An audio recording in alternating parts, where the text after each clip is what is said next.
কেউই তো কাঁদে না। আমার চোখের পানি আমি ফিরাই রাখতে পারি না। ও হুজুর, আমি বুঝলাম দুনিয়ায় কেউ না। আমি এই জন্য আপনার কাছে আইছি দোয়ার নেওয়ার জন্য। আর একটা আমার সন্তান আছে, আমি মাদ্রাসা তালিম বানাবো। কে বলতেছে? একটা ওসি, পুলিশ ওসি। আমি বললাম এখন তো হুজুর আপনি আমার বাবার জন্য অল্প দিন খুলে দোয়া করেন। সম্মান কে দিয়েছে আমাকে বলেন? কে দিয়েছে? রে ভাই যুবক, তোমাদের দুইটা পায়ের মধ্যে ধরে বলে যায়, এই জায়গা আরো আসবো কিনা জানি না। এক কুতুবউদ্দিন ভাইয়ের উসিলা করে এই দিনের খাতির আছি, আর ভবিষ্যতে দেখা হবে কিনা জানি না। যদি আল্লাহ কবুল করে আসবো তো, না হলে আসতে পারবো না। কিন্তু ভাই বলে যাই, শুনে না, দুইটা পাও বাড়ায় দাও, পায়ের মধ্যে ধরে বলে যাই, নামাজ ছাড়িও না, নামাজ ছাড়িও না। 2 নম্বর, নবীর সুন্নতের মধ্যে বেলেট লাগাও না, দাড়ি কাটিও না।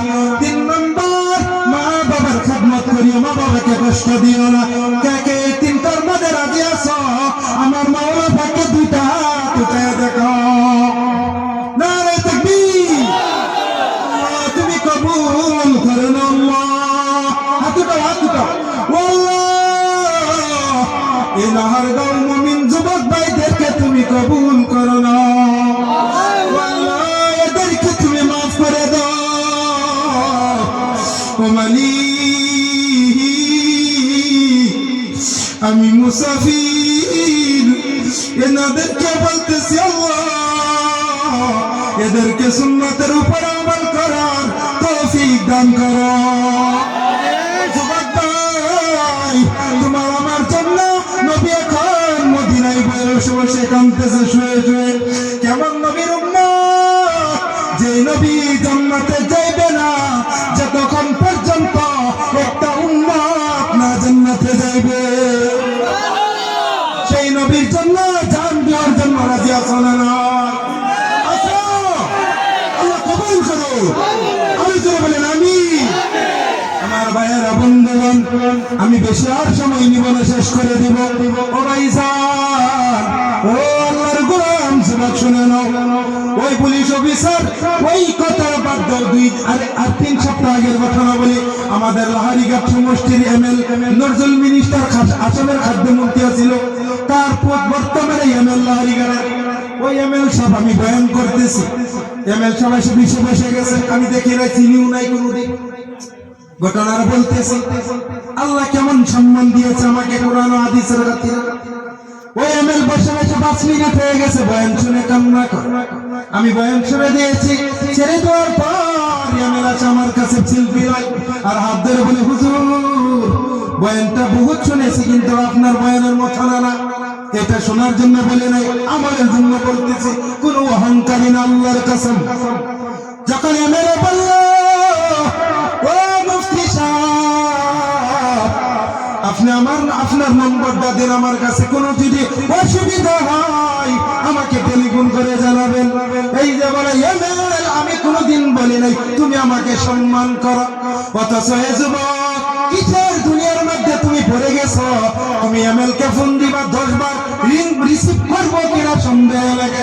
অথচ আমি একবার যদি ট্রাই করি, যদি রিসিভ না করে পরে ফোন মারে বলবো যে মাফসাই, ফোন রিসিভ করতে পারি না।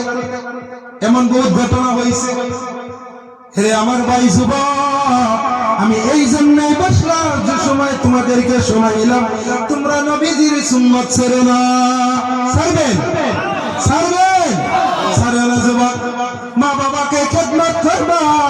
আর আমার মা বোনদেরকে বলে যায়, ও পর্দার আড়ালের মা, শুনে নাও, জেনে নাও, আমি একটা মায়ের সন্তান, আমি মুকসিদুল মুমিনের মা আছে। আমরা 2টা ভাই আল্লাহ দিনের জন্য কবুল করছে।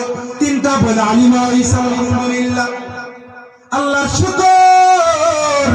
ও মা, ও বাবা, তোমার দিল কি চাই না একজন আলিমের মা হও? বাবা, দিল চাইনি আপনাদের, চাইনি আপনাদের। আল্লাহ তুমি কবুল করো, নজরে বলেন আমিন। এই জন্য কার মা নাই এই মজুয়ায়, কার আদরের বাবা নাই। ওই মা বাবার দিকে তাকায় আছে তোমার দিকে, মা বাবা তাকায় আছে তোমার দিকে। সন্তানকে ডাক দিয়া বলে সন্তান, ও সন্তান, আমি দুনিয়ার মধ্যে তুমি খাটে পালনের মধ্যে শুয়েছ, অথচ আমি এমন মাটির জামানায় শুয়েছি যে জায়গার মধ্যে খাট পালন নাই, লক্ষ্য নাই, মাটির ঘরের মধ্যে। ও সন্তান, ওই মা বাবা কবর দিকে সন্তানের দিকে তাকিয়ে আছে। সন্তান মা বাবার জন্য কিছু একটা দান করে কিনা। এর যুবক আজকে একটা চাল পাইছে, এই চাল পাবে না, জানি না কার চাল আছে না কি হইল। জুড়ে জিকির করে লা ইলাহা ইল্লাল্লাহ, লা ইলাহা ইল্লাল্লাহ, লা ইলাহা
মুহাম্মাদুর রাসূলুল্লাহ।